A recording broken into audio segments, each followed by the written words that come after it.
Here it is, Dune by Frank Herbert. It's a book that's been through it with me. Not this one, which is beautiful, but actually this version of the book. As you can see, almost brand new because my last one was falling apart. I carried this book around with me for ages, and every time it feels a little bit different. It's a kind of book that changes you each time you open it, and that's why it had to be the first we do here. The first time I read Dune, it broke me open, not because it's hard to read, but because I believe it demands you evolve with it. Hey everyone, welcome to the first book review we do here on the channel. I've been wanting to do this for a long time, and there's no better place to start than with Dune. One of my favorite books of all time, actually, and this book, it shaped how I think about myth, magic, and mysticism, and honestly, about what it means to even be human. It's a book I try to get everybody to read. When people ask me, hey, what's your favorite book? I always have a few that come to mind, but Dune is always number one. Not just as one of the greatest science fiction or fantasy stories ever written, but as one of the greatest books of all time, period.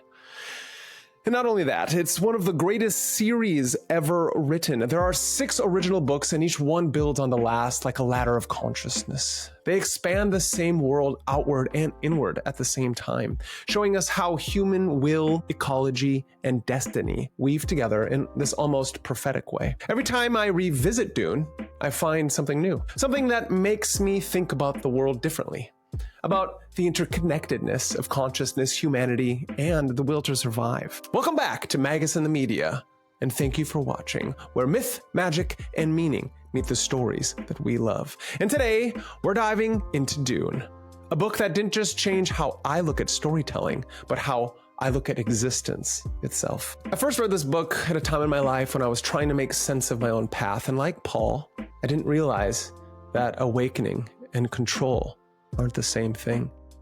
That realization truly changed me. The first time I read it, it absolutely blew my mind, actually, not because I didn't understand what was going on, but because it kept unfolding as I read. Every page felt like a revelation, like something ancient blooming inside of me. Frank Herbert didn't just write science fiction.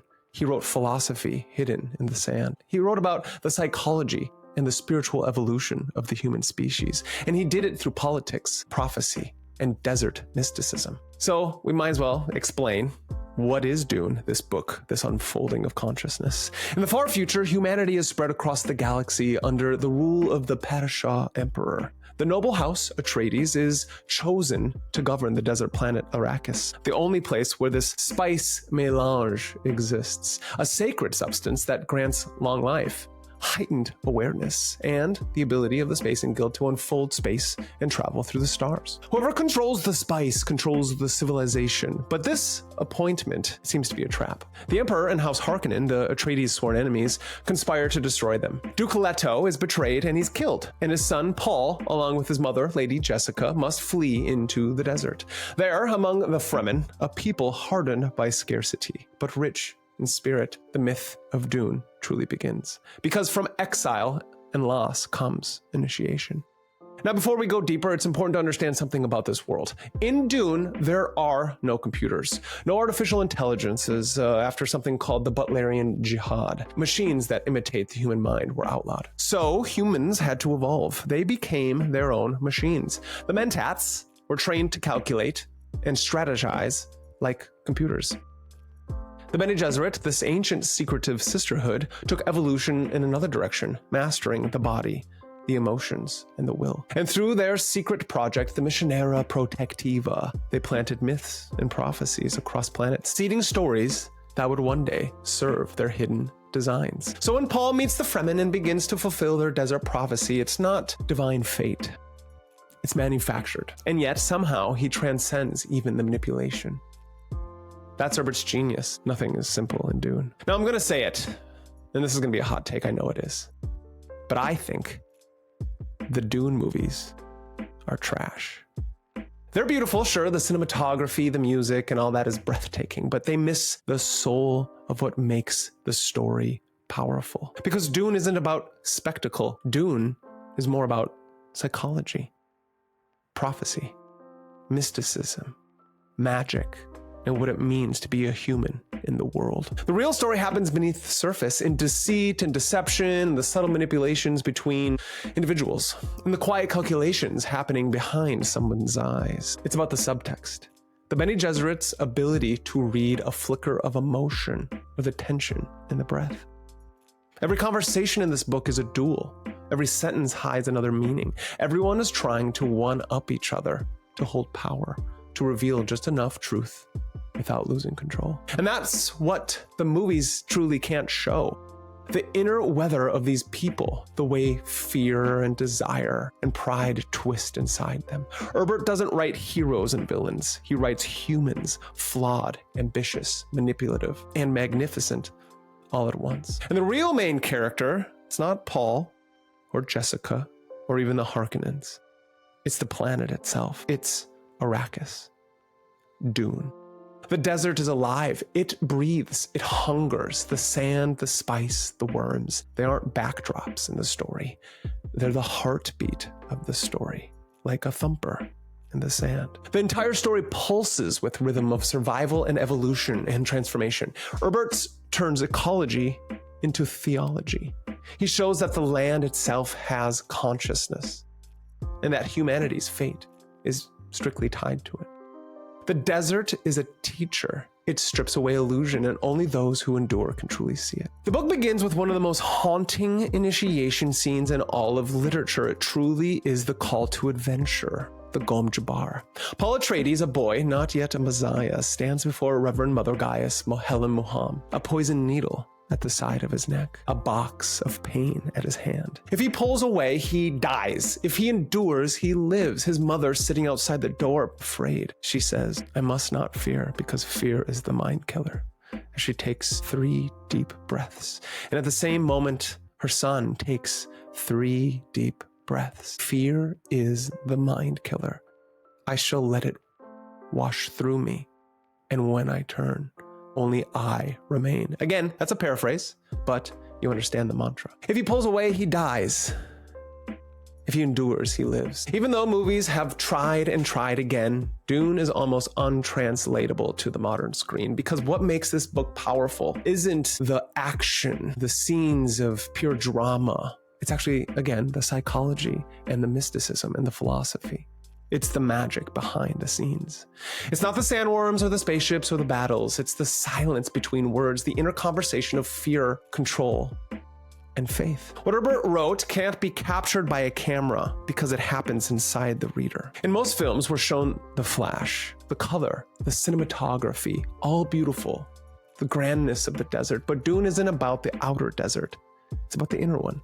It's about how the human mind moves when it's in dialogue with others, with family and with friends, with enemies, with self. Every sentence in Herbert's world is manipulation in motion.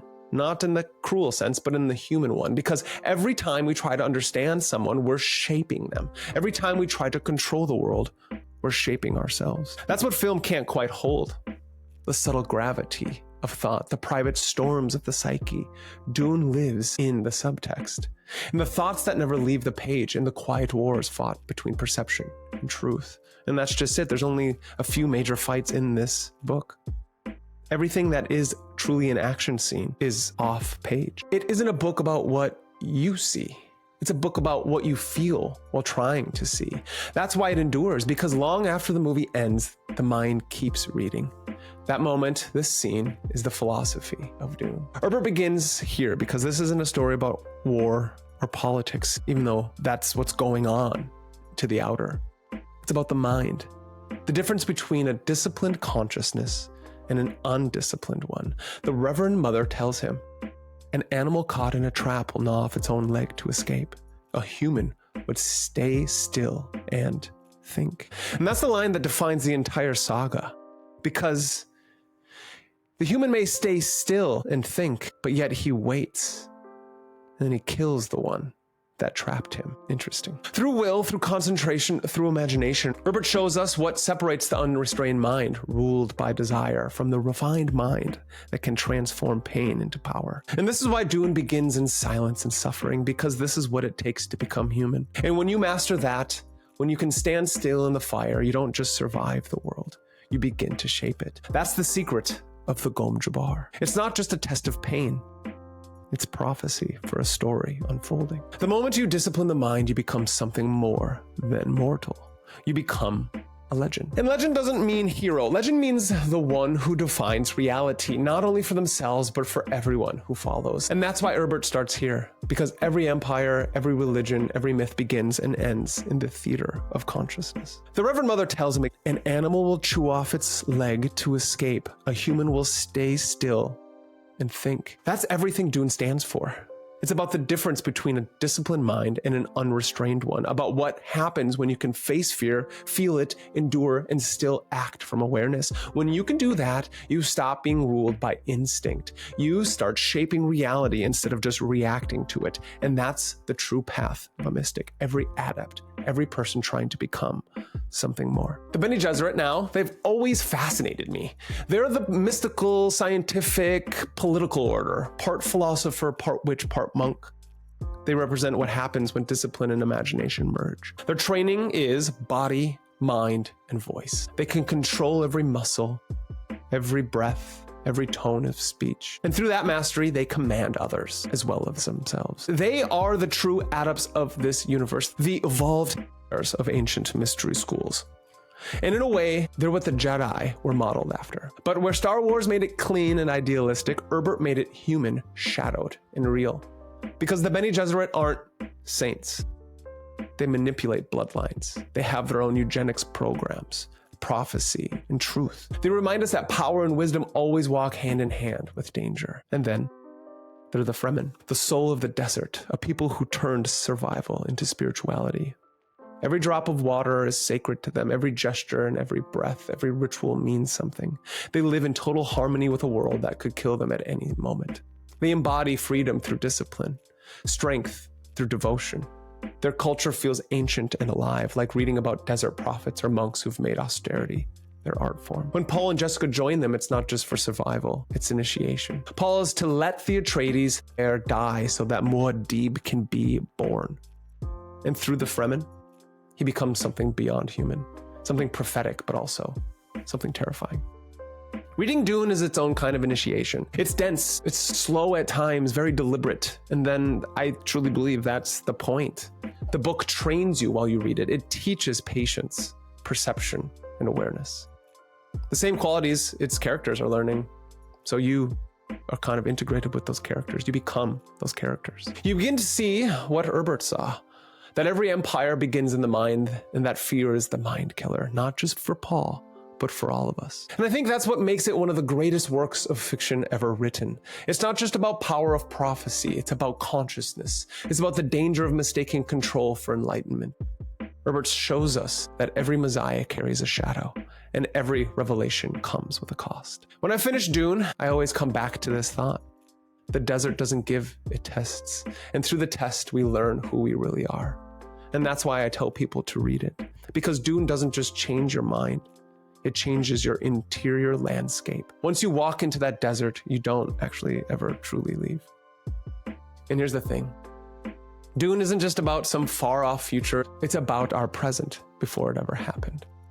It's about resource addiction, ecological collapse, and the illusion of control. It's about how power hides behind faith and technology. Every time I look at the world now, the monopolies, the surveillance systems, the cult of personalities, I think Frank Herbert warned us about this. He saw that the desert isn't just out there.